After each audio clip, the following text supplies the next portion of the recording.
What's up, guys? Neil Orfield here, trying to do the impossible, trying to fill in for Matt Gajeski. And I got to tell you, I've been doing this for hours and hours today, making this sheet for you. And I don't know how Matt does this every week. This is a ton of work trying to do this XFL content. Just trying to figure out what's going on in the XFL is it's a lot of work. So you gotta appreciate Matt Gajeski. While you're coming in, please do like the video, subscribe to the channel if you haven't already, and hit that notification button so you can get alerts when our shows go live. I also want to tell you should be signing up for Chalkboard. It is the fastest growing group messaging community in the sports betting industry. So come on in, join the chat, click the link in the pinned comments or description, and download the free app now. I know this is something that Greg Ehrenberg has been putting a ton of work into. He really believes in this Chalkboard app. I'd highly recommend signing up now. It's kind of similar to like a Discord, but with a betting, uh, you know, kind of side to it where you can see kind of bets as they go. It's a really fun way to get involved in the community. So sign up for Chalkboard while you're coming in.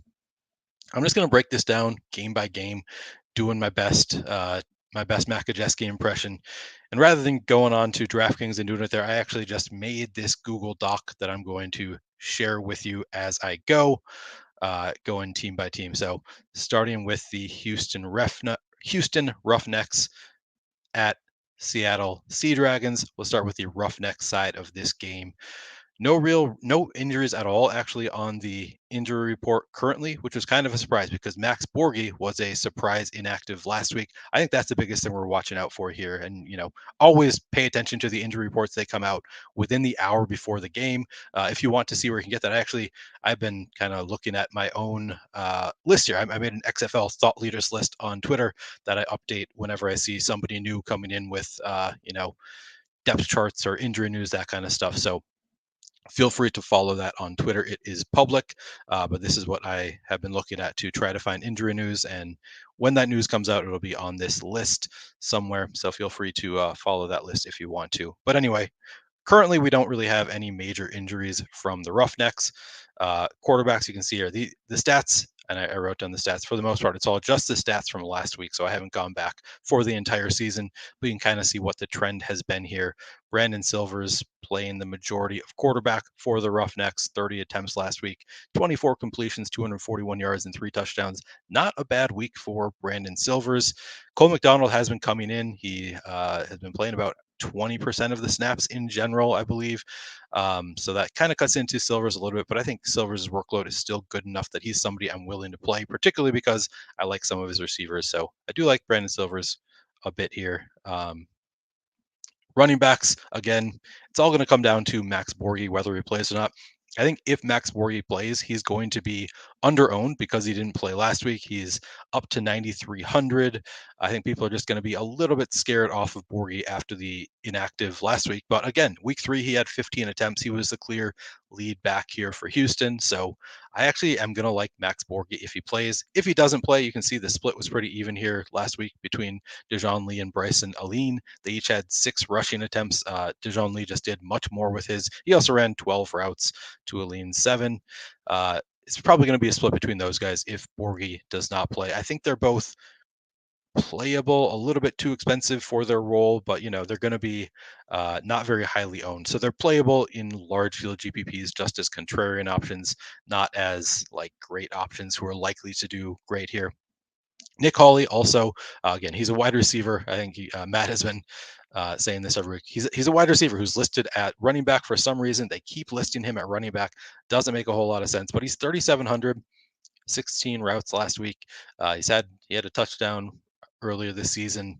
3 targets, not the worst play you could do at 3,700. Again, not a great play, but kind of a contrarian value option that you could consider. The wide receivers is where it gets really interesting for the Roughnecks. They really have, I mean, it's been Jontre Kirkland has been just lighting it up. He's been crushing every single week. I think Deontay Burnett might actually go a little bit underlooked here. Like I actually think both these guys are probably because of their price tags not going to be super highly owned. but I think they're going to get some ownership. But I think Kirkland is more likely to see his ownership kind of get a little bit high. I think Burnett's is going to be a little bit suppressed just because he hasn't really had the same, amount of success this year as Kirkland. So I actually really like Burnett here. Kirkland, I think, is another. He's a great play. He's 10,100, obviously expensive, but he's been just out there crushing it every single week. I think that he is very much in play as well. Cedric Bird kind of came on 28 routes run last week, stuck up there with Burnett and Kirkland.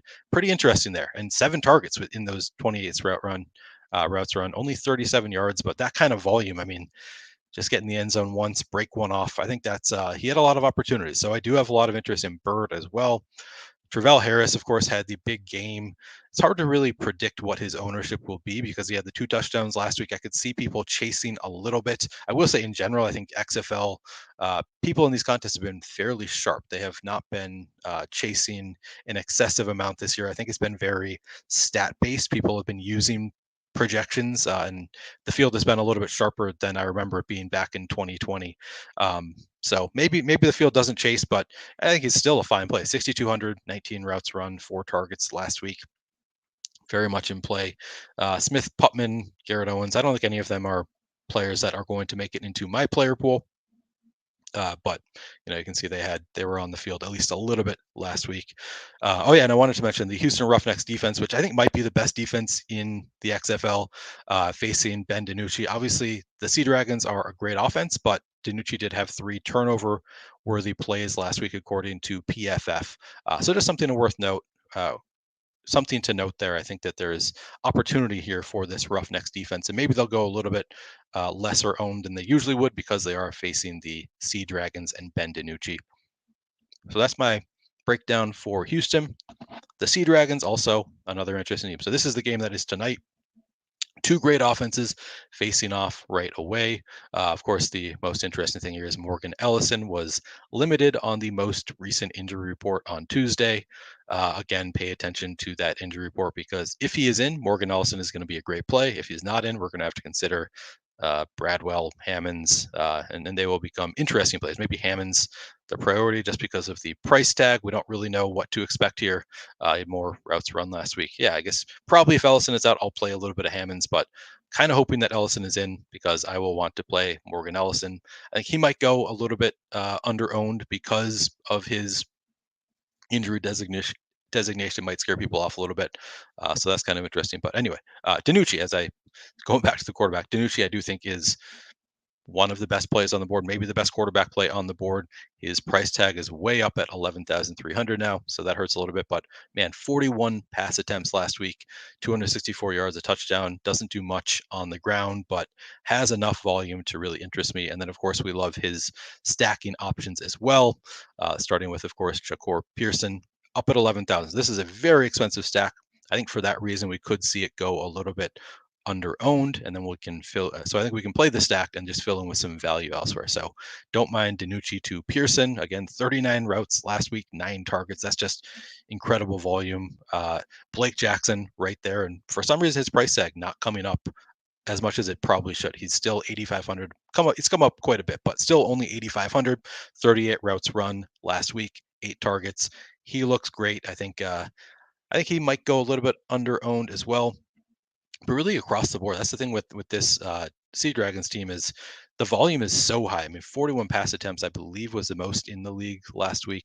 The volume is just so high that you can sustain multiple receivers.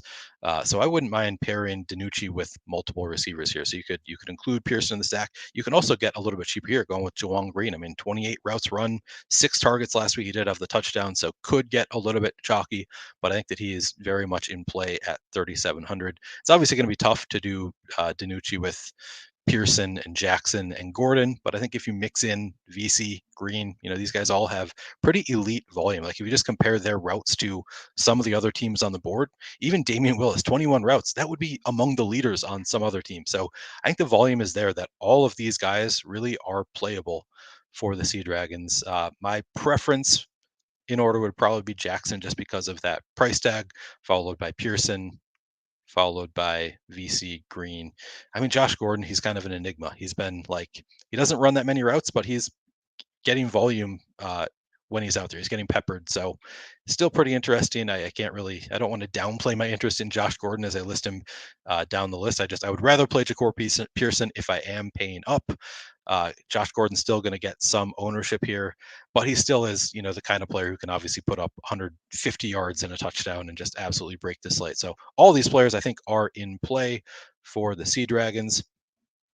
Do want to mention before I move on to the next game, this show is sponsored by Prize Picks. We actually have a great Prize Picks tool on the Stokastic channel. Just you go to tools, player props and betting, and we've got a Prize Picks NBA prop tool, which will show you the exact odds of individual bets winning. Great tool to use. And you can sign up. When you sign up for Prize Picks, you do get a free month of Stokastic Plus Platinum. So you would have access to this right away.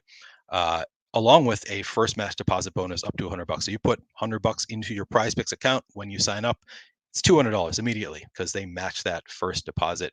Really fun player prop betting site. So I highly recommend signing up for Prize Picks. Use the link in the description of this video and check out our tools. That's kind of the most exciting thing for me. I love the first match deposit bonus is great, but these Stokastic tools I truly believe are the best in the business. Again, it's the first thing that I did when I won $100,000 back in 2019. Literally that night or the next morning, whenever my first opportunity was when I was going to play DFS, I went in and signed on for a full subscription to Stokastic. I was on a trial membership at the time. I really think these are the best tools in the business. And again, that was 2019. In the past 4 years, the tools have gotten just dramatically better. So, when you can get a free month of Stokastic Plus Platinum when you're signing up for Prize Picks, I think you got to take advantage of that. That is a great deal, and you can check out our Prize Picks tool here. Moving on to the DC Defenders, one of the more interesting teams out there, in my opinion. So looking at the relevant injuries, so Josh Malone, wide receiver, was cut. Reichwell Armstead didn't practice on Tuesday, and Ethan Wolf, the tight end, also did not practice on Tuesday. So, one of the interesting things right away is Reichwell Armstead is they're only carrying two running backs, or they're only playing two running backs in Abram Smith and Reichwell Armstead. And we saw in the last game, Abram Smith volume but got even better when Armstead got hurt in game. So that one's pretty relevant. Josh Malone, just one of many receivers for the Defenders, not that huge of news that he was released, but makes everybody else look slightly better. But the quarterback position, that is the most interesting thing for me. Jordan Ta'amu, last week, 89 rushing yards, 139 passing yards. I would say had a pretty damn good game. He's only 9,000. But Derek King came in, and of course, he had 4 rushing attempts for 8 yards and 2 touchdowns. So kind of stole Teamu's thunder. I'm still interested in Teamu, even though we have the concern of Derek King coming in and potentially vulturing at the goal line. I think if Teamu can just manage to, they got stopped at the 1-2 yard line multiple times. If they can just manage to not do that, to just score from 10 yards out, we could see Teamu go completely off. And everybody has that concern that he's going to get vultured at the goal line. It's a real concern, but I still think that he's worth playing if the ownership is going to be lessened because he gets vultured at the goal line, because we're going to have those games where they're going to score their touchdowns from further out. And Teamu adds so much on the ground. This is obviously a kind of the best you can expect. This is kind of a ceiling game. Getting into, obviously, like to get that 100-yard bonus, but 89 rushing yards, that's about as much as you could really hope for. But it's within his bag of tricks. He's a great rusher. We saw him rush for a 49-yard game last week. Just really strong rusher, and I think that he is a pretty good quarterback. So I do still have interest in Jordan Ta'amu at this $9,000 price tag in particular. We don't have that many viable quarterbacks that are under 10,000. So at this 9,000 price tag, I think that Ta'amu is pretty interesting. Probably would not play him with more than one receiver. You can see here, just none of his receivers running all that many routes. They're just not passing the ball enough to sustain multiple receivers. But I think pairing Ta'amu with just one of these receivers, and obviously Josh Malone cut, but I'd say of these 4, I guess, are probably the most interesting to me. Jackson, Hammond, Blair, and Ellis. I think any of them with Ta'amu are viable here. And then the running backs, as I mentioned, Reichwell Armstead, if he plays, maybe I'll have some interest. Did seem like Abram Smith really has taken on that lead back role. I'm going to like Abram Smith either way. He's been a high volume runner all year. Also ran 17 routes last week, got a couple targets. Nice to see him involved in the passing game a little bit. So Abram Smith, one of my favorite running backs on the board, particularly if Armstead is up. But even if Armstead is in, it's not going to scare me off of him. So that is my level of interest in the defenders. Moving on to the Battlehawks, AJ McCarron, obviously one of the more talented quarterbacks in the league, only had 27 attempts last week. But we see them sometimes when they get down, they'll start passing the ball a lot more. I think that the upside is there for a lot more passing attempts. And really, even with 27, he got over 200 passing yards with 2 touchdowns. Doesn't add a lot on the ground, but AJ McCarron every week is going to be one of the more playable quarterbacks just because he is one of the better quarterbacks in the league. So if the volume is there, the Battlehawks are really going to have a chance to go off. You can see here the only real relevant injury news currently, Stephen Mitchell is limited. Uh, Running backs, again, Brian Hill, one of the best running backs on the board. 18 rushing attempts plus 18 routes run. That's really promising. Even if he did only have 2 targets last week, we have seen him. Week 1, we saw him get peppered with targets. It's definitely a possibility for him. He's running enough routes that we could see him, have a handful of carries to go along with, double-digit rushing attempts. So just the volume is there for Brian Hill, one of the best running backs on the board. As long as he's around, I don't think I'm going to be playing Durant or Kareem Walker. They're really only viable when Hill is out. And then wide receiver, Hakeem Butler. So now we've seen Marcel Aitman was out last week. Prior to that, Hakeem Butler kept on crushing it, but wasn't really getting the volume. Finally, last week with Aitman out, Butler took on that full-time role that he's probably earned at this point and just continued to crush. Another touchdown there, 25 routes run, one of the better plays on the board. His price tag finally reflects the role that he has, but he's just a big receiver who is capable of scoring a touchdown every week. I think that he is going to be highly owned here. 9,300. He's not priced like some of the most elite wide receivers. I think people are going to take that savings and play a lot of Hakeem Butler, but I think it's warranted. He's one of the better receiving options on the board. Darius Shepard, I think, is going to go a little bit under owned, most likely. Ran just as many routes as Hakeem Butler last week. He did score that touchdown. Maybe he won't go under owned. When I look at this box score, I'm rethinking that. 8 receptions, 91 yards, and a touchdown. People might chase that a little bit, but I think they should. I think that he's got probably the best quarterback in the league throwing to him. I think he's a talented receiver. Price tag has come up quite a bit, but the volume is there. 8 targets. The nice thing about the uh, Battlehawks, on top of McCarron being talented, is just looking at this. They only have 4 receivers that they used last week, and now Stephen Mitchell limited. They might really only have 3 of these receivers available. I'm sure they'll bring somebody else into the fold, but for the most part, it's just going to be Shepard, Butler, and Prohl as long as Aitman is out. Assuming that Mitchell's out. If Mitchell's in there, he's viable as well. But in general, I like that they're, really focusing on Shepard, Butler, and Prohl here. I think all 3 of these receivers are viable. Maybe Prohl's the one who goes a little bit under owned. People were playing him early on at a really low price tag, and now he's up to 6,800. But 6 targets last week, nothing to sneeze at. I think that he is very much playable and probably going to be a little bit contrarian here. So a lot of interesting options for the Battlehawks. The Vipers, it's a little bit tough to know what to do with them. I don't think I'm playing the quarterbacks. We did see, I mean, if Luis Perez gets a start, maybe you consider going to Luis Perez. Maybe I'm underselling him. He had a great week 1. He came in last week. He was relatively successful in a partial game when Brett Hundley left the game. So maybe I'm underselling Luis Perez. 8,400. I think I'm talking myself into it a little bit. He did have 32 pass attempts in only a partial game last week. A little bit risky because you never know, they could go back to Brett Hundley. But if Luis Perez does get the start here, I'm going to have some interest. Maybe Brett Hundley as well, to be honest, if he gets the start. It's just really hard to know what to do with these Vipers because we don't know who the starting quarterback is going to be. Receiving wise, so Martavis Bryant was a DNP on Wednesday. I think that he is going to be out for this game. What's confusing, so Geronimo Allison was surprise inactive last week. I would imagine they bring him back into the fold, but it's kind of hard to say. We didn't really get a lot of good info on why he was out last week. I think that if Allison is in and Bryant is out, I'm going to have interest in Allison, or vice versa. If both are out, then that would save us a little bit of a headache, and we could just go to some of the other receivers on the board here for the Vipers. Running backs, I don't think there's enough volume here for me to have a ton of interest. I guess we saw some routes from Lovett and Smith. If I were going to play one of these guys, it would be John Lovett. He's the cheaper of the three or of these two top backs. I'm not really going to consider DeAndre Torrey here. 7 rushes, 15 routes run at 4,900. I guess that's not actually a terrible play. Maybe I will consider playing some John Lovett. I don't know that he's going to make my player pool. I think most likely none of these running backs make my player pool. If one were to, though, I might consider John Lovett. And then wide receivers, this is really interesting. Matthew Sexton only 3,800. He ran 39 routes last week. Again, that's among the top in the entire league. Looks like a great play here. Only 4 targets, 4 receptions. That might save us from Sexton getting really chalky here.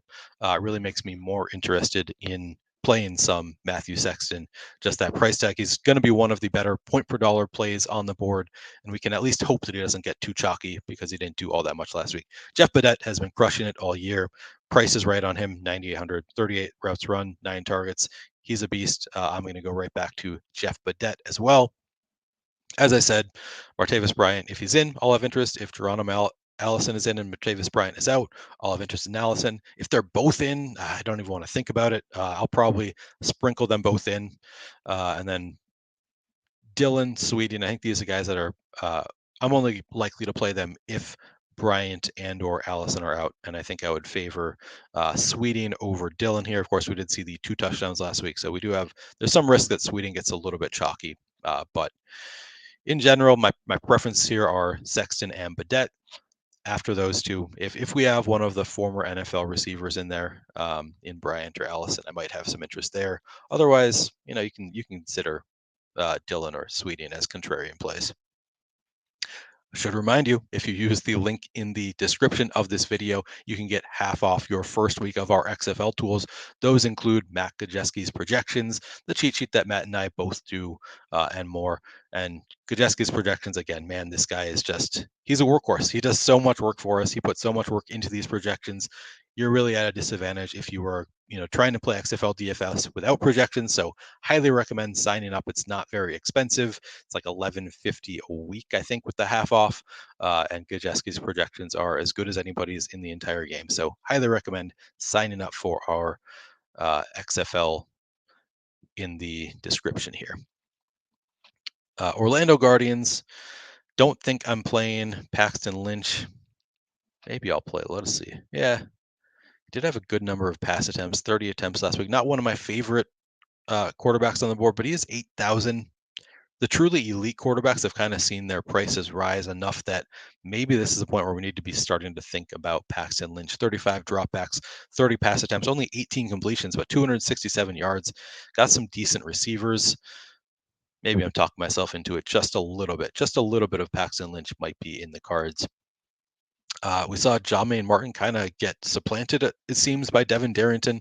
12 rushes for 40 rushing yards for Darrington. Kind of interesting. 9 routes run and 4 targets on top of it.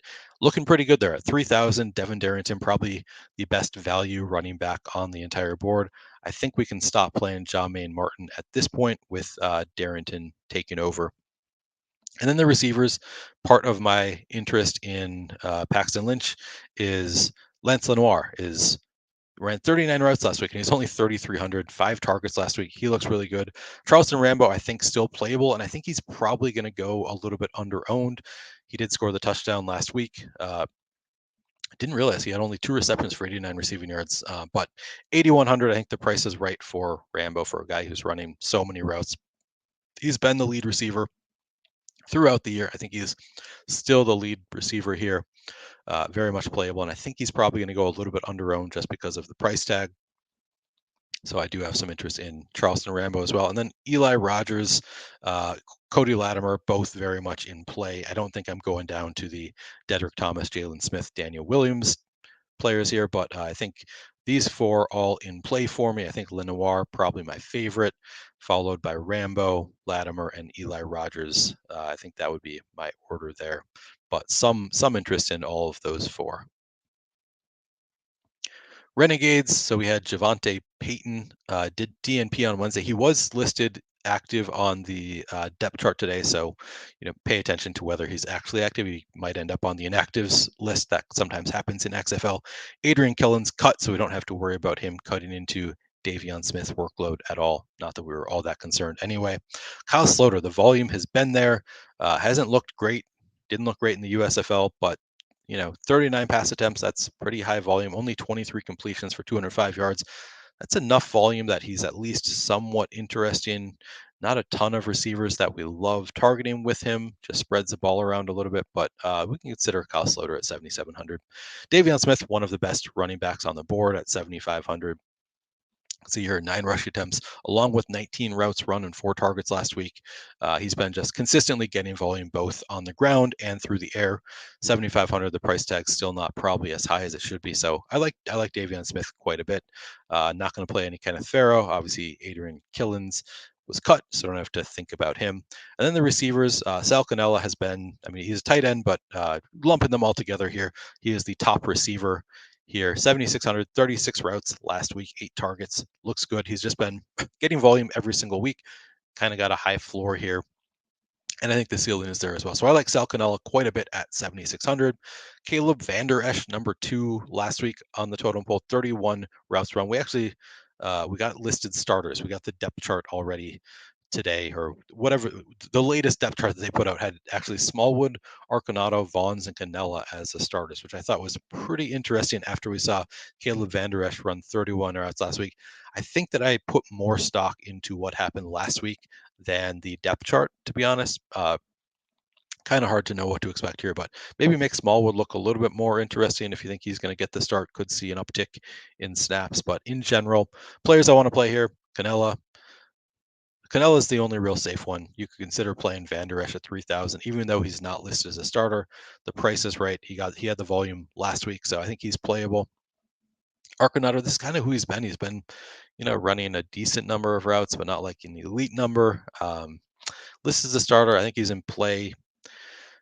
Whittingham, honestly, all these guys are like vaguely in play. The only one that I'm confident in here is Sal Cannella. The rest, I'd say Van Der Esch in play, Arconato, Whittingham, Vaughns, Smallwood, all in play. I'm not playing Becker, but all of these, and if you're playing a 150 set, I would consider playing these guys. If you're playing 10 lineups, I'm probably not getting to anybody here other than Sal Cannella. And then finally, the Brahmas. Travis Johnson did not participate on Wednesday. TJ Vasher was limited. We're going to have to wait and see what happens there. I'm curious if we've gotten any updates. And you can see it's not all XFL. It's just a lot of people who sometimes post about the XFL. So sometimes you have to scroll through this a little bit. It doesn't look like we have any updates here.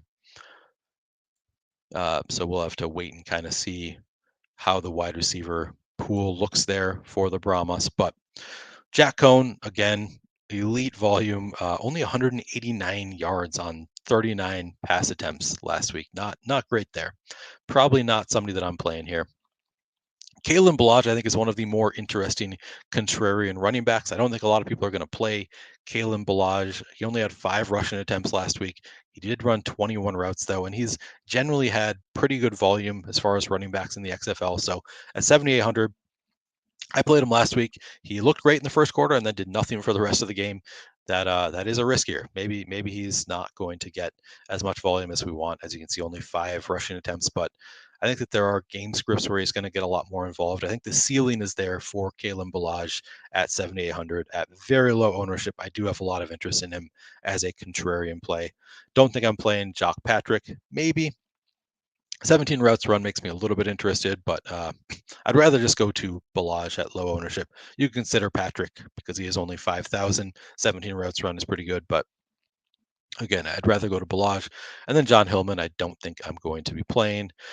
As far as the receivers go, again, we got listed starters and another confusing one. Fred Brown ran 43 routes last week, not listed as the starter in the latest depth chart. I don't know what to make of that. I think Tolliver, I feel safe there. Ran 39 routes last week, listed as a starter again this week. Love to see that.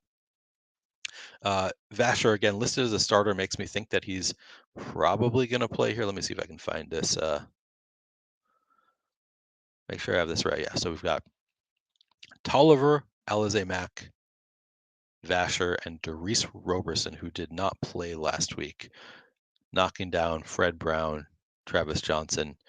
Unless I'm reading this completely wrong. I don't have a lot of experience reading depth charts, but this is my reading of this depth chart would be these are the starters, these are the backups. I believe that is how you read these depth charts. So It's a little bit of a puzzle here for me. I think that my preference again would probably be Tolliver number one. Still gonna have some interest in Fred Brown because he's only 3,200. Uh, maybe Alize Mack number three. Don't have a ton of interest in Travis Toivona. He did run 34 routes last week. Maybe I'm wrong not to consider him, but I think with Vasher returning this week, he probably, as we see in the depth chart, Vasher probably gets back in the starting lineup. Maybe Travis Toivonen loses some of his role. Dion Yelder, we've seen him score a touchdown, have a couple decent weeks. Maybe you can consider him at 2,900 just because they do seem to give him the ball a little bit more in the red zone. Somebody you consider, but as far as priorities here, it would be Tolliver number one, probably Alize Mack number two, and then Fred Brown just because he's not listed as a starter. Maybe you consider Toivonen. Johnson again did not participate, so I don't know if he's going to be on the inactives list, but I'm probably not going to go there this week. Maybe consider some Tion Yalder. Oh, and I wanted to note, as far as the Brahmas defense goes, they are one of the more interesting defenses to me just because Kyle Sloter, again, led the USFL in turnovers. He was either the first, might have been second, but he had 4 turnover-worthy plays last week. Just watching that game, you could see he was just throwing the ball places where defenders could catch it. I really like targeting defenses against Kyle Sloter, so I think that the Brahmas are going to be one of the better defenses this week. And then as far as that's all of the teams, and I'll just go over some of my favorites. So I think my favorite stack on the board probably DiNucci, and you can play I'd say 1 to 3 receivers paired with DiNucci, Jacor Pearson, Blake Jackson, VZ, Gordon, Green, Willis. I think are all in, and I did list these generally in I think my order of preference. So. Pearson number one, Blake Jackson number two, VC Gordon, Green, Willis. Might be different than what I said earlier. It's kind of not entirely clear to me who my favorites are, but I think Pearson is the pretty clear number one, followed by Blake Jackson. Maybe Jackson because of the price tag. Those are the clear top two, and then it's a little bit of a mess after them. A mess, but a mess that is worth, I think, playing some players from, just because they all again get pretty good volume. After those, St. Louis, AJ McCarron with 1 to 2 of Darius Shepard, Akeem Butler, Austin Prohl. Again, I'd say this is my order. It's kind of close here, but I think Butler gets more ownership than Shepard, so I listed Shepard number one. But I think all 3 of these receivers very much in play for St. Louis. Houston, again, I think Silvers, even though he loses a little bit of volume to the backup quarterback. I think Deontay Burnett, my favorite receiver there, just because I think Kirkland gets a little bit more ownership, and they both have just incredible roles here. So Silvers to 1 to 2 of Burnett, Kirkland, Bird, who got a lot of volume this week, and then Travell Harris, who didn't have a ton of volume this week, but he has in some past weeks when he wasn't hurt. I think that he's going to have enough volume to be at least playable. And then again, Teamu, I think I have some interest in. Just hope that he finally does find the end zone, doesn't get vultured this week, and adds just as much on the ground. I think Teamu is an interesting play. I probably wouldn't play him with more than one of his receivers, though, just because so much of his damage is done on the ground. And then I do think the Vipers have some nice one-offs. Jeff Badette being the clear number one. Sexton just too cheap for his role last week. It's a little bit of a mess to know what to do with them, partially because we don't know who's going to play quarterback. So that's why I say as one-offs rather than in a stack. But then also just Geronimo Allison, Martavis Bryant. We don't really know who's going to be available this week. So that's going to kind of determine the level of interest there. As far as running backs go, I think these are the clear top 4 in terms of just they have so much volume. Brian Hill, Abram Smith, Davion Smith, and Morgan Ellison, if he is active. The roles are just huge there. I think Kalen Ballage makes for a nice contrarian play. He could be kind of in this group also. He has had pretty consistently good volume as well, but I think he's going to be contrarian. Prices a little bit high.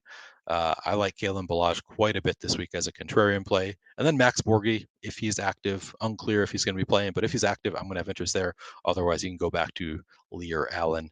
And then Devin Darrington, as I mentioned, he's Stoneman, I believe, and he's had pretty nice volume last week. So I think that he is a very solid value play. And then the Brahmas, again, going up against Kyle Sloter, Roughnecks. Just a great defense in general. Tough matchup, I would say, with Seattle, just in terms of like stopping them from scoring. But again, Ben DiNucci had 3 turnover-worthy plays last week, according to PFF. and the Roughnecks are a great defense. So I think those are probably my two top defenses on the board. Anyway, that'll do it for my attempt to fill in for Matt Kajeski while he's focused on college basketball this week. I hope you found some of this information useful. Good luck this week.